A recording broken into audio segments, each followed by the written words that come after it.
আপনি কি গাড়িতে বসে ড্রাইভারকে নির্দেশ দিতে ভালোবাসেন? ধীরে চালাও, সিগন্যাল দাও, এটা করো, ওটা করো, ওই বাসটাকে ওভারটেক করো। তাহলে সাবধান, আপনি হতে পারেন একজন ব্যাকসিট ড্রাইভার। এই অভ্যাস শুধু বিরক্তিকর না, এটি হতে পারে বিপজ্জনকও।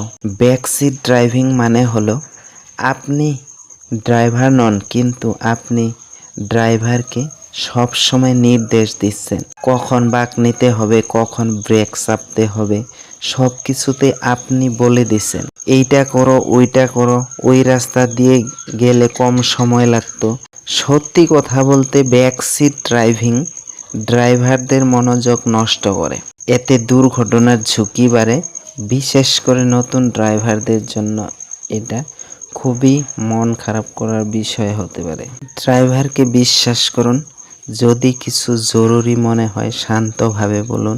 সবসময় নিজের মন্তব্য দিয়ে ড্রাইভারকে ডিস্ট্রাক্ট বা বিভ্রান্ত করবেন না। বিশ্বাস করুন, নিরাপদ ড্রাইভিং শুরু হয় সবার সহযোগিতায়। আপনি কি কখনো ব্যাকসিট ড্রাইভার ছিলেন, নাকি এমন কাউকে চেনেন? কমেন্টে জানান আপনার অভিজ্ঞতা। ভিডিও ভালো লাগলে লাইক দিন, শেয়ার করুন এবং ড্রাইভিং টিপস বাংলা চ্যানেলটি সাবস্ক্রাইব করতে ভুলবেন না।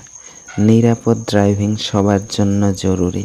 মিনি অস্টা ড্রাইভিং, যারা মিনি অস্টায় গাড়ি ড্রাইভ করতে চায় বা সেখানে নতুন গেছেন, তাদের জন্য গাইডলাইন ও অভিজ্ঞতা নিয়ে এই ভিডিওতে বিস্তারিত আলোচনা করব। আপনি কি নতুন এসেছেন মিনি অস্টায় আর ভাবছেন এই বরফে এবং এত ট্রাফিক নিয়মে আমি গাড়ি কিভাবে চালাবো? তাহলে ভিডিওটা একদম আপনার জন্য। মিনি অস্টাতে ড্রাইভ করার নিয়ম, রাস্তাঘাট, ড্রাইভিং টেস্ট সবই বলবো আজকের ভিডিওতে। মিনি অস্টা যুক্তরাষ্ট্রের অন্যতম একটি ঠান্ডা রাজ্য। এখানে ড্রাইভ করা মানে শুধু স্টারিং ধরার বিষয় না, বরফ, ব্ল্যাক আইস, হেভি স্নোফল আর কড়া ট্রাফিক আইন সব কিছুই মাথায় রাখতে হবে। এখানে রাস্তার নিয়ম খুবই স্পষ্ট। স্টপ সাইন মানে একদম থেমে যাওয়া, ইয়েলো সাইন মানে অন্য গাড়িকে আগে যেতে দেওয়া, স্পিড লিমিট 1 কিঞ্চিত বেশি হলেই জরিমানা নিশ্চিত। আর হ্যাঁ, ফোনে কথা বলে গাড়ি চালালে আইন ভাঙা হবে।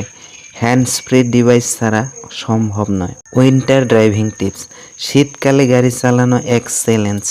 আপনাকে রাখতে হবে উইন্টার টায়ার্স, গাড়িতে রাখতে হবে আইস স্কিপার, জাম্পার, কেবল, ইমার্জেন্সি ব্ল্যাঙ্কেট। হঠাৎ ব্রেক করা যাবে না, কারণ বরফে গাড়ি পিছলে যেতে পারে। আপনি যদি নতুন অভিলাষী হন, তাহলে আপনাকে নিতে হবে মিনি অস্টা টেস্ট লাইসেন্স। প্রথমে রিটেন টেস্ট, তারপর ভিজন টেস্ট, তারপর রোড টেস্ট। বাংলা অনুবাদ সরবরাহ করা হয় না, তাই আগে থেকে ইংরেজি প্রশ্ন উত্তর প্র্যাকটিস করুন। আমি প্রথম যেদিন বরফে ড্রাইভ করতে গিয়েছিলাম, আমার হাত পা কাঁপছিল, কিন্তু সময়ের সাথে সাথে অভ্যাস হয়ে গেছে। কিছু নিয়ম মেনে চললে সব সহজ হয়ে যায়। মিনি অস্টায় ড্রাইভ করতে চাইলে এই টিপসগুলো মাথায় রাখুন। সব সময় স্পিড লিমিট ফলো করুন, বরফে ধীর গতিতে চালান, ট্রাফিক সাইনগুলোর গুরুত্ব বুঝুন, ড্রাইভিং টেস্টে যাওয়ার আগে ভালোভাবে প্রস্তুতি নিন, গাড়িতে সবসময় ইমার্জেন্সি কিট রাখুন। আপনি যদি মিনি অস্টায় থাকেন বা আপনার আসার প্ল্যান করেন, এই ভিডিওটি আপনার জন্য শেয়ার করুন। আপনার প্রশ্ন থাকলে কমেন্টে লিখুন, আমি উত্তর দিব। আর হ্যাঁ, ড্রাইভিং টিপস বাংলা চ্যানেলটা সাবস্ক্রাইব করতে ভুলবেন না। মিনি অস্টাতে নিরাপদ ড্রাইভিং করুন, নিয়ম মেনে চলুন। রাতের ড্রাইভিং আলাদা সাবধানতা চাই। রাতে হেডলাইটের ব্যবহার, কম গতি এবং রাস্তার পাশ নজরে রাখা খুবই জরুরি। যতটা সম্ভব দিনের বেলায় প্র্যাকটিস শেষ করে তারপর রাতের দিকে যান। আপনি যদি সত্যি নতুন ড্রাইভার হন, এই টিপসগুলো আপনার ড্রাইভিং লাইফ সেফ রাখবে। কমেন্টে লিখে জানান আপনি কোন টিপসটা আগে জানতেন না। আর ভিডিওটি ভালো লাগলে একটা লাইক, শেয়ার আর সাবস্ক্রাইব করে আমাদের পাশে থাকুন। আর আপনার কোনো প্রশ্ন থাকলে নিচে জানিয়ে দিন। সাবস্ক্রাইব করতে ভুলবেন না। আমরা এমন আরো গুরুত্বপূর্ণ ভিডিও নিয়ে আসব। সো আগামী ভিডিওতে আবারই দেখা হচ্ছে। ততক্ষণ সবাই ভালো থাকুন, সুস্থ থাকুন।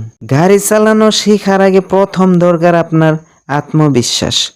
পরিবার বা সমাজ যাই বলুক না কেন, আপনি প্রথমেই এটা বিশ্বাস রাখুন যে নিজের জন্য আপনি এটা শিখতে পারবেন। গাড়ি চালানো আসলে খুব সহজ একটা বিষয়, বিশেষ করে যদি আপনি শিখেন ধাপে ধাপে। এই ভিডিওটি বারবার দেখুন, প্র্যাকটিস করুন এবং আত্মবিশ্বাস নিয়ে আসুন। চ্যানেলে নতুন হলে চ্যানেলটি এখনই সাবস্ক্রাইব করে পাশে থাকা বেল আইকনটি অন করে রাখুন।